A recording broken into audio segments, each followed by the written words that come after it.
Well, before we can talk about the miracle of the bread and the fishes, we have to talk about the miracle of the boundary first. In the passage from Mark 6 that Jeannie read just a moment ago, we find a group of people who, by all accounts, are just done.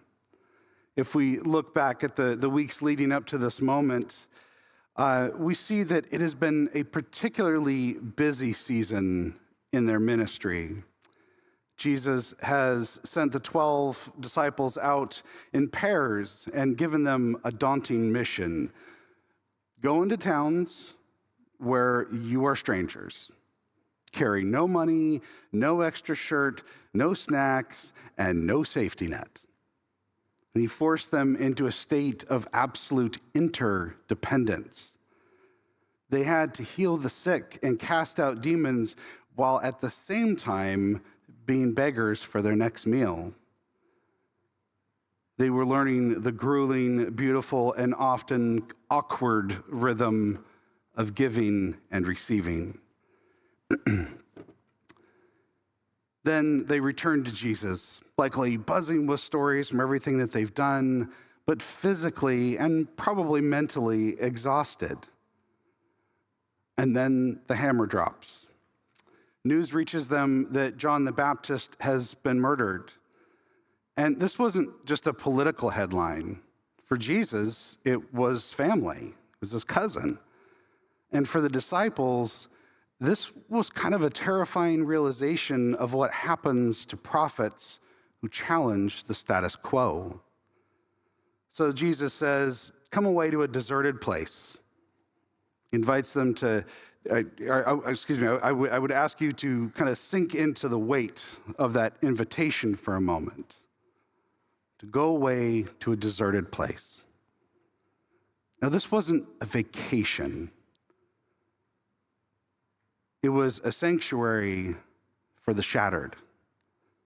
It was a place to grieve and breathe and to process the trauma of ministry.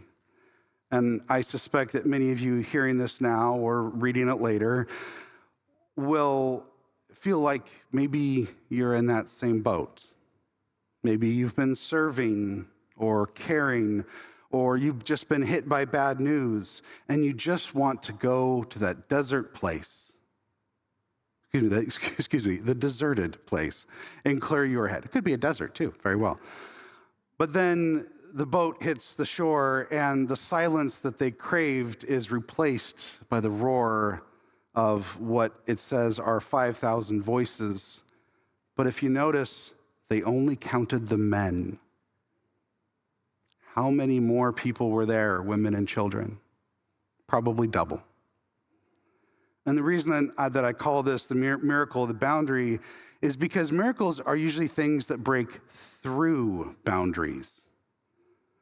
They break boundaries, like walking on water or multiplying the bread, as in this story. But in Mark 6, the miracle actually begins with Jesus setting a boundary. Even the Son of God and his handpicked disciples have finite energy. Jesus is performing a miracle of humanity. He's validating their exhaustion. He's saying, your limits are not a sin. They are simply a feature of being human. They are, this whole thing is grace. Now, as an introvert, my first instinct would probably be, upon seeing this crowd standing there between me and my much needed recovery time, would be resentment.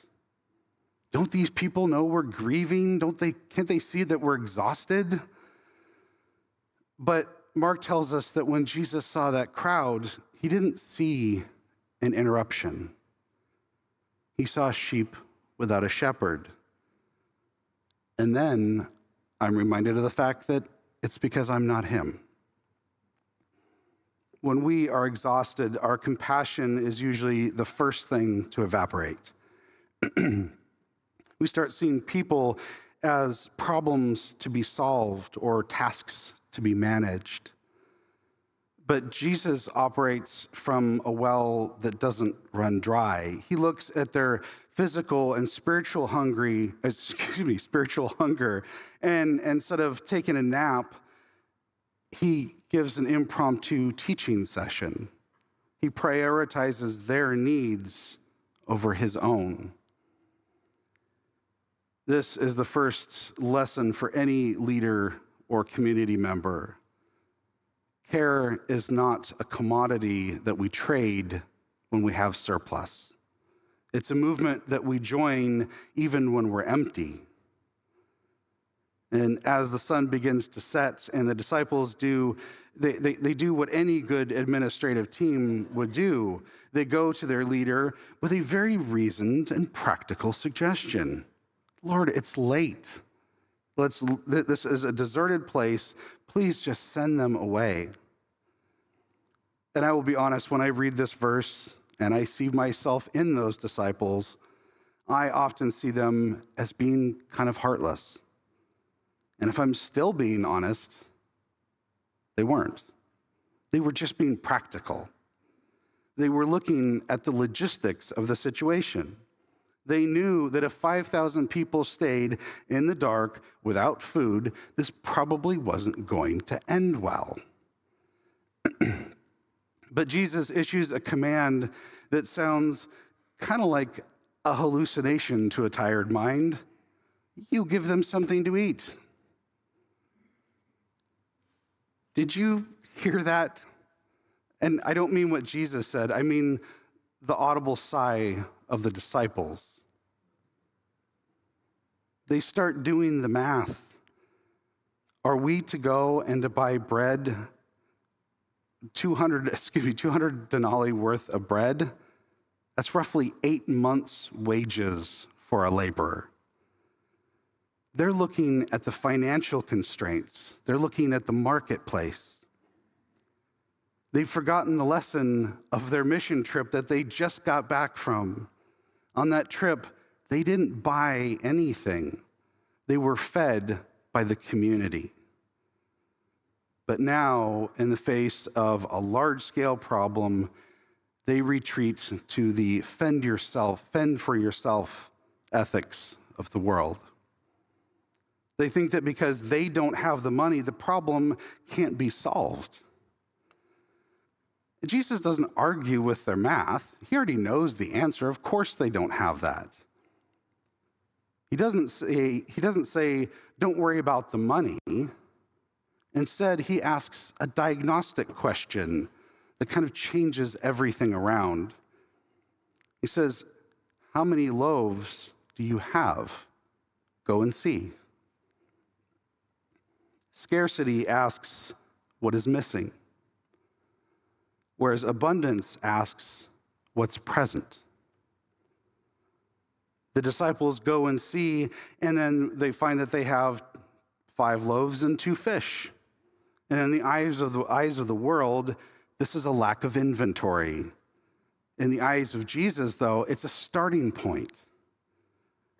And Mark is very specific with his numbers. Why mention the 50s and the hundreds or the 12 baskets? Numbers can be 2 things in ministry. They can be limiting or they can be revealing. They are limiting when we use them to justify why we can't act. We only have 10 members, so we can't pick a thing, food pantry, whatever. They're revealing when the scope, they are revealing when they show the scope of God's provision. The gospel writer uses these details to help us comprehend the scale. This wasn't passing out fruit snacks for a couple of people. This was a mass mobilization. By organizing them into groups of 50s and hundreds, Jesus was creating what we would maybe call now a network of care. Because when people sit in a massive crowd, they're just strangers. But when they come together and sit in a circle of 50, all of a sudden they become a community. They start looking at one another. They start noticing who has a child that needs a seat, or maybe somebody who looks a little faint on their feet, which is exactly why things like our small groups outside of Sunday worship are so important. Jesus wasn't just performing a miracle, he was also community organizing. He was breaking the every person for themselves mentality by literally making them sit down and face one another. And there's a beautiful parallel here to the miracle at Cana that we read about a couple weeks ago with the wine. And in both cases, Jesus performs what we might call a secretive miracle. He doesn't stand on a stage and make bread appear in a puff of smoke like a magician. He takes what is offered, blesses it, breaks it, and gives it back to his disciples.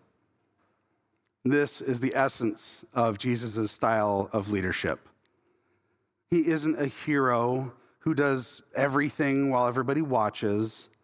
He's a facilitator who invites people in and then empowers them to participate in their own nourishment. How does the bread multiply? The text doesn't say. And there has been lots of debate about this over the centuries, but I like to imagine that as the disciples begin to pass out the little that they have, all those little broken pieces, the spirit of generosity became contagious.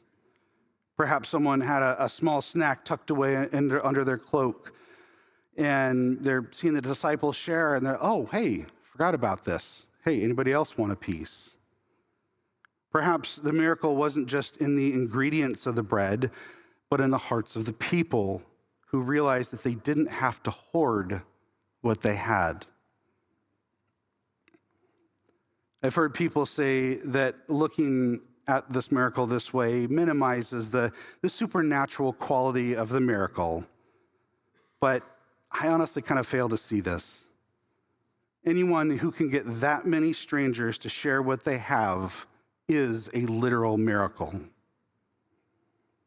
But in a way, I think it makes the miracle that much more miraculous because it changed the way that those people thought. I would dare say for the rest of their lives.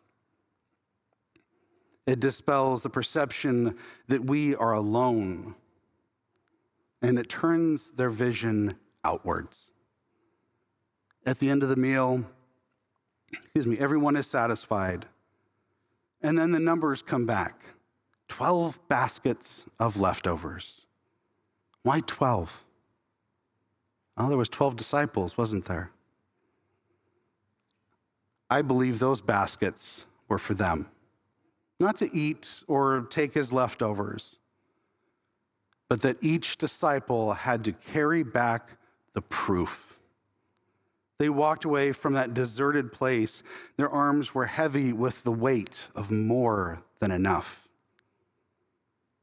God is able to do more than we could possibly ask or imagine, not by bypassing us, but by working through us and the power that is at work already within us. Modern society tells us that resources are finite and that we are in a constant state of competition for them. But this creates a culture of anxiety, of hoarding, and sending the crowd away. But the good news is this: what you have is enough. 5 loaves and 2 fishes are enough when they're placed in the hands of the community and blessed by God. The crowd is the resource. We often see the needs of the community, as it were, as a burden. But Jesus saw the crowd as the participants in the miracle. And rest follows mobilization. The disciples wanted to rest before they worked. Jesus showed them that the most profound rest comes from seeing God provide in the midst of the work. But one thing that I want to make sure everybody is absolutely clear on is that I'm not talking about ignoring physical rest. The rest that I'm talking about is a spiritual one. Realizing that we are not alone in this work has a hugely restorative effect on us. We need the physical restoration too, absolutely. If you need a break, take one. Friends, what are your 5 loaves in your life right now? What is the impossible task that is making your stomach curdle or that makes you sigh in frustration? Don't send the crowd away. Don't retreat into the math of the world. Go and see. Look at your neighbors. Look at your skills. Look at your messy, tired, beautiful community. When we come together and we share what we have, we dispel the lie of impossibility. We become a network of collective care. And in that sharing, we discover that we aren't just feeding others. We are being fed by the God who started everything and then gave it all away to us. Amen.